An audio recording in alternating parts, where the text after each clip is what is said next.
I was fortunate that during my life, I never experienced violence in Sri Lanka firsthand. There had been so many bomb explosions over the years, but I was never in the wrong place at the wrong time. In Colombo, apart from these occasional bombs, life was relatively normal. People had the luxury of being physically detached from the war. Children went to school, people went to work, and I played my cricket. In other parts of the country, though, people were putting their lives in harm's way every day, either in the defense of their motherland or just trying to survive the geographical circumstances that made them inhabit a war zone. For them, avoiding bullets, shells, mines, and grenades was imperative for survival. This was an experience I could not relate to. I had great sympathy and compassion for them, but I had no real experience from which I could draw parallels. That was until we toured Pakistan in 2009. We set off to play 2 tests in Karachi and Lahore. The first test, played on a featherbed, passed without great incident. The second test was also meandering along, with us piling up a big first innings, when we departed for the ground on day 3. Having been asked to leave early, instead of waiting for the Pakistan bus, we were anticipating a hard day of toil for the bowlers. At the back of the bus, the fast bowlers were loud in their complaints. I remember Tilan Tushara being particularly vocal, complaining that his back was near breaking point, and he joked, and I kid you not, that he wished a bomb would go off so we could all leave Lahore and go back home. Not 30 seconds had passed when we heard what sounded like firecrackers going off. Suddenly a shout came from the front, "Get down, they are shooting at the bus." The reaction was immediate. Everyone dived for cover and took shelter on the aisle or behind the seats. With very little space, we were lying on top of each other. Then the bullets started to hit. It was like rain on a tin roof. The bus was at a standstill, an easy target for the gunmen. As bullets started bursting through the bus, all we could do was lay still, stay quiet, hoping and praying to avoid death or injury. Suddenly, Mahela, who sits right at the back of the bus, shouts, saying he thinks he has been hit in the shin. I'm lying next to Tilan. He groans in pain as a bullet hits him in the back of his thigh. I turn my head to look at him. I feel something whiz past my ear, and a bullet thuds into the side of the seat, the exact spot where my head was a second ago.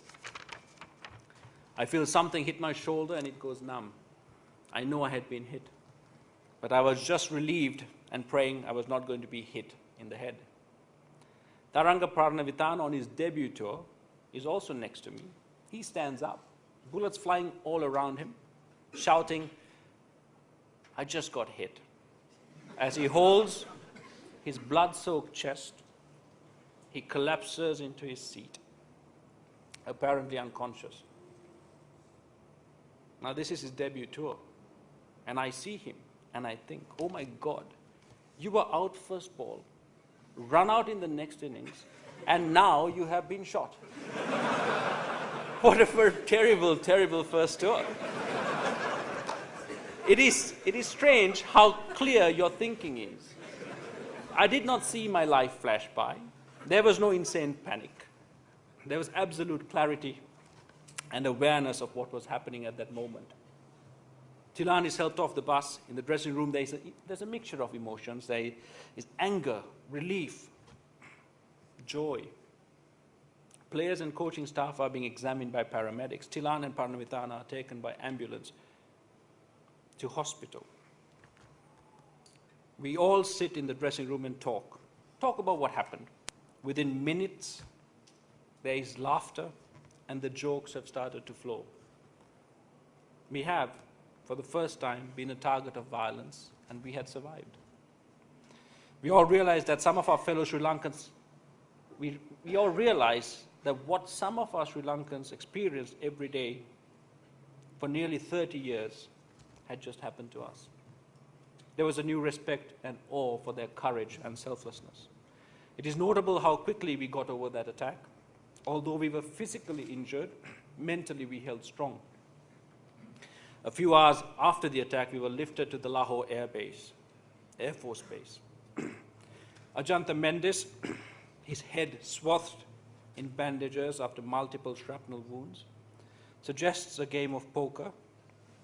Tilan had been brought back sedated but fully conscious to be with us, and we make jokes at him and he smiles back. We were shot, grenades were thrown at us, we were injured, and yet we were not cowed. We were not down and out. We are Sri Lankan, we thought to ourselves, and we are tough, and we will get through hardship, and we will overcome because our spirit is strong. This is what the world saw in our interviews immediately after the attack. We were calm, we were collected and rational. Our emotions held true to our role as unofficial ambassadors. A week after arrival in Colombo from Pakistan, I was driving in Colombo, and I was stopped at a checkpoint. A soldier politely inquired as to my health after the attack.